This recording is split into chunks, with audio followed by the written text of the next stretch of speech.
सतयुग के समय में एक राज्य पर वरदान था कि वहां लोगों की नीयत समझने के लिए उनके मन में झांकने की जरूरत नहीं पड़ेगी।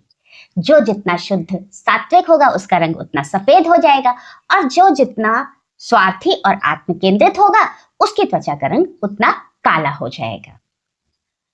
अब राजा का जो बेटा था उसकी त्वचा का रंग बिल्कुल काला था। नतीजा, उसको चिंता हुई कि जब राजगद्दी पे बैठेगा सब लोग उसे देखेंगे तो कुछ ही दिनों में गद्दी से उतार फेंकेंगे। उसने एक धूर्त चाल चली। उसने एक लेंस बनवाया जिसमें काला रंग सफेद और सफेद रंग काला नजर आता था। यही नहीं, उसने मुनादी करने वालों को खरीद लिया और एक अफवाह फैला दी कि पड़ोसी देश से आंखों की एक बीमारी आई है। अगर आप अपनी आंखों में लेंस नहीं लगवाएंगे तो आपकी आंखें खराब जाएंगी। फिर क्या था, सबने वो लेंस लगवा लिया और उसके राजा बनने के बाद पूरी प्रजा उसे पूजने लगी।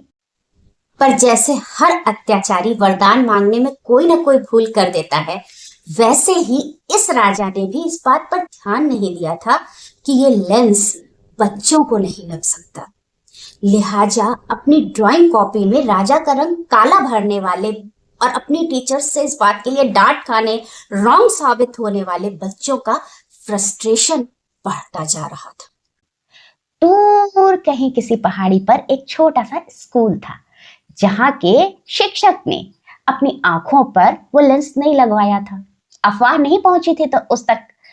तो जब बच्चों ने अपनी ड्राइंग कॉपी में राजा का रंग काला और बहुत सारे लोगों का रंग सफेद बनाया तो टीचर ने उन्हें अप्रिशिएट किया।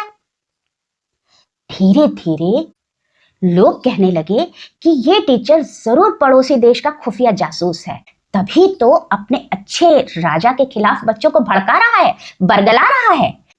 फिर क्या था, टीचर और बच्चे अपने सच की लड़ाई लड़ने लगे।